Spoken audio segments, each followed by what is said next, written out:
Eu sou Inês Rocha e este é o P24.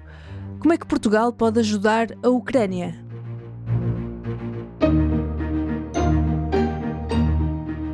O nosso compromisso inabalável em apoiar a Ucrânia será mantido durante a vigência deste acordo, desde logo nos 10 anos, que é o prazo pelo qual ele está vigente agora, com a possibilidade, obviamente, de prorrogação. Depois de passar por Espanha e Bélgica, Volodymyr Zelensky esteve em Portugal na terça-feira numa visita relâmpago para anunciar um acordo bilateral com o governo português. Um acordo extenso de quase 90 pontos, assinado por 10 anos. O governo português compromete-se a fornecer apoio militar à Ucrânia no valor de 126 milhões de euros, um reforço de 26 milhões ao apoio de 100 milhões que já tinha sido anunciado em março.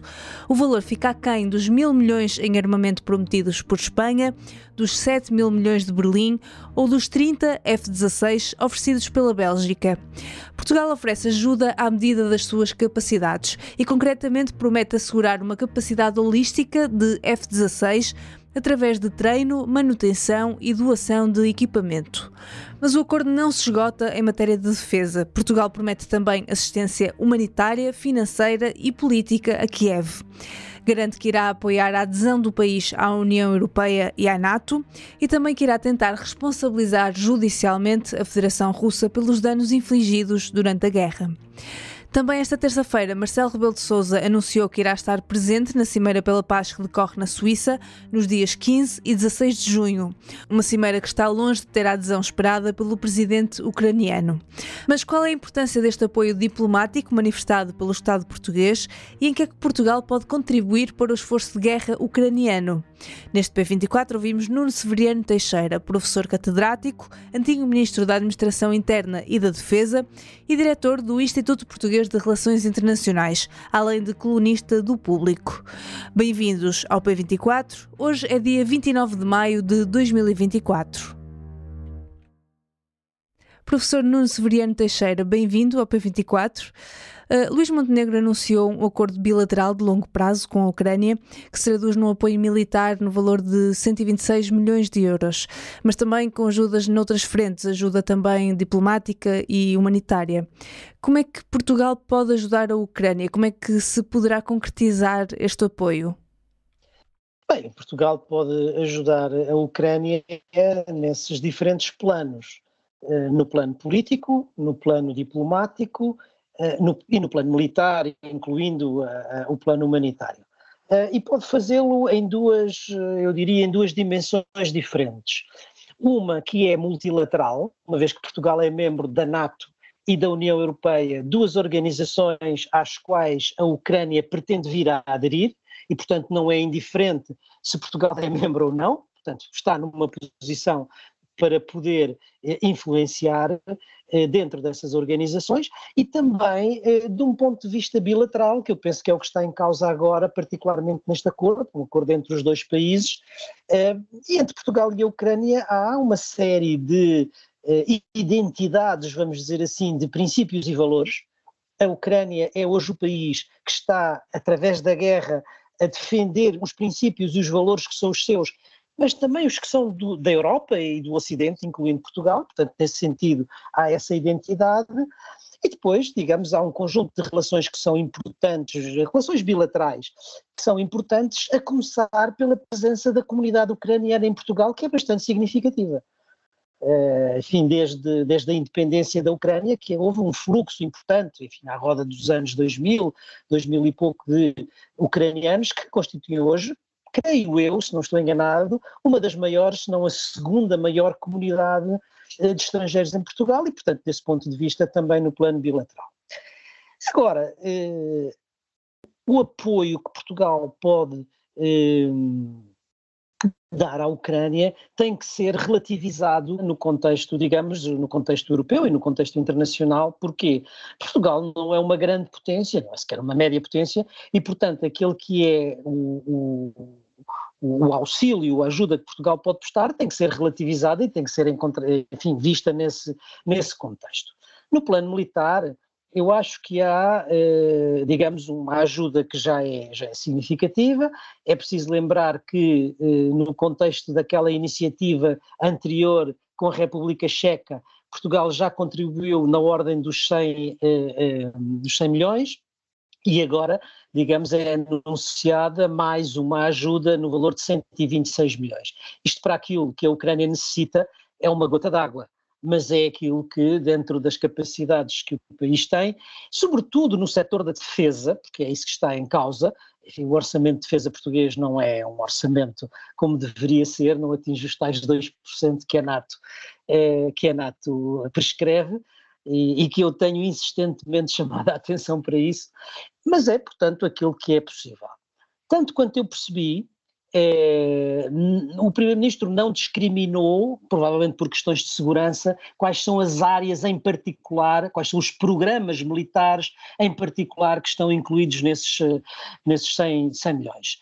Mas, enfim, disse de uma forma genérica, treino, manutenção, apoio, enfim, é o que seria normal. Agora, nem todo o apoio se reduz à questão estritamente militar, não é? Há outros apoios que podem ser prestados no plano político e diplomático, e isso eu acho que o país tem sido um aliado fiável, constante, e essa constância em diplomacia é um valor, e estou convencido que continuará dentro dos quadros multilaterais em que se move, a sustentar, a apoiar as posições da Ucrânia, em particular nesta conferência, ao que parece, acontecerá ainda no mês de junho, a chamada Conferência de Paz. Mas depois de mais de 2 anos de guerra na Ucrânia, parece-lhe que os portugueses ainda veem com bons olhos esta ajuda? As sondagens, digamos, de opinião que nós temos até agora, enfim, não são as mais recentes, mas as que temos até agora, é que há uma larga maioria da opinião pública portuguesa que apoia a Ucrânia e, portanto, o esforço que Portugal faz na ajuda à Ucrânia. Do ponto de vista político, isso é bastante claro, porque, com exceção do PCP e, em certo sentido, enfim, não com a mesma nitidez, o Bloco, o resto do espectro político português tem-se manifestado muito favorável à Ucrânia e à posição da Ucrânia e ao apoio português nesse sentido. Portanto, enfim, eu acho que globalmente sim. Uhum. Como é que avalia o momento desta viagem de Zelensky por vários países, não só Portugal, mas também Espanha, Bélgica e depois França? Percebe-se o momento da deslocação e da ofensiva diplomática de Zelensky. Porquê? Porque a guerra na Ucrânia está num período particularmente difícil para Kiev, não é? Com o reforço das posições russas e com o reforço dos ataques russos, e isso, enfim, na situação atual das Forças Armadas da Ucrânia, é uma situação particularmente difícil. Isso significa que Zelensky tem que manter a Ucrânia e o apoio ocidental à Ucrânia na agenda internacional, porque, enfim, há neste momento outro conflito a correr que tem igualmente um peso muito grande e que chama a atenção, sobretudo dos Estados Unidos, e que é a questão do Médio Oriente, e portanto Zelensky tem essa preocupação de não deixar cair o apoio à Ucrânia no esquecimento e mantê-la viva na agenda internacional. E, portanto, digamos que esta visita é também tem um pouco esse objetivo. Ele já visitou outros grandes países europeus, vem agora à Europa do Sul e também à Bélgica, e isso obviamente contribui para esse objetivo. Isso é tanto mais importante, na minha maneira de ver, no momento atual, quanto o papel da Europa é neste momento crucial. Porquê? Porque nós vimos que houve uma disfunção no sistema político norte-americano que paralisou o Congresso e congelou a ajuda americana durante quase 6 meses, não é?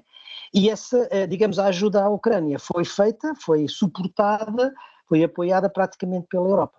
E nós temos no horizonte umas eleições em novembro nos Estados Unidos da América, não sabemos qual é o desfecho e, portanto, a Europa tem que estar preparada para todos os desfechos possíveis, mesmo aqueles que sejam desfavoráveis à posição europeia e à posição da Ucrânia. Portanto, nesse sentido, eu acho que a visita tem lugar num momento que é particularmente importante para a diplomacia ucraniana. Uhum. Falava da Cimeira de Paz na Suíça, também hoje Portugal anunciou que irá estar presente na Cimeira de Paz, mas esta Cimeira está longe de ter a adesão esperada. Muitos estão a recusar ou a enviar delegações de segunda, terceira linha. Esta tomada de posição diplomática de Portugal parece-lhe que poderá influenciar o Brasil ou outros países lusófonos, ou é um caso perdido? Bem, oxalá que fosse, eu tenho algumas dúvidas. Na política externa portuguesa, o eixo lusófono é um eixo importante. A par do eixo europeu e do eixo atlântico, faz parte daqueles grandes princípios de orientação da política externa portuguesa. Mas nós temos que ter consciência do ponto onde estamos do ponto de vista da situação internacional. E nós caminhamos para um mundo que, sobretudo depois da guerra, do começo da invasão russa na Ucrânia, se está a estruturar, eu diria, enfim, não digo blocos no sentido em que havia no tempo da Guerra Fria, mas em grupos internacionais que têm, por um lado, os países ocidentais, liderados pelos Estados Unidos, enfim, com a União Europeia e os aliados asiáticos dos americanos, o eixo que eu diria euroasiático, e esse euroasiático liderado pela China, mas também acompanhada pela Rússia, e depois um outro grupo a que se vai chamando o Sul Global, que não é um grupo homogéneo, é um grupo bastante diversificado entre si, mas que têm em comum o facto de serem países saídos da descolonização e que têm sido bastante sensíveis à narrativa do eixo euroasiático depois da invasão da Ucrânia. O que é que eu quero dizer com isto? Têm sido sensíveis à narrativa do o Ocidente tem dois pesos e duas medidas. Não usa o mesmo critério para a Ucrânia e para a faixa de Gaza. E isso significa que muitos dos países de expressão portuguesa, a começar não todos, como é óbvio, mas com o Brasil em primeiro lugar, lembre-se da posição que o presidente Lula expressou quando veio a Portugal e discursou na Assembleia da República, tem posições muito mais próximas dessa narrativa do que propriamente da narrativa ocidental. Portanto, todas as iniciativas diplomáticas, e estou certo que Portugal as fará e a diplomacia portuguesa as fará na melhor das suas capacidades e tem-nas, tenho as minhas dúvidas que neste particular tenha grande sucesso. Oxalá que tenha, oxalá que tivesse. Professor Nuno Severiano Teixeira, muito obrigada. Nada, foi um prazer.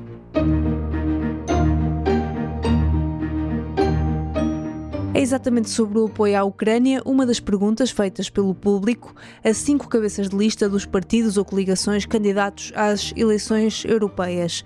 São 7 questões que vão marcar os próximos anos na União Europeia, com resposta em menos de 1 minuto em vídeo. Saiba o que pensam os partidos que há 5 anos elegeram para o Parlamento Europeu sobre temas como defesa comum, Israel e Palestina ou asilo e imigração. Veja o trabalho multimédia em público.pt. O P24 regressa na sexta-feira. Até lá, tenham um bom dia e bom feriado. O P24 é um podcast do Público com música original de Ana Marcos Maia. A sonoplastia deste episódio é de Inês Rocha.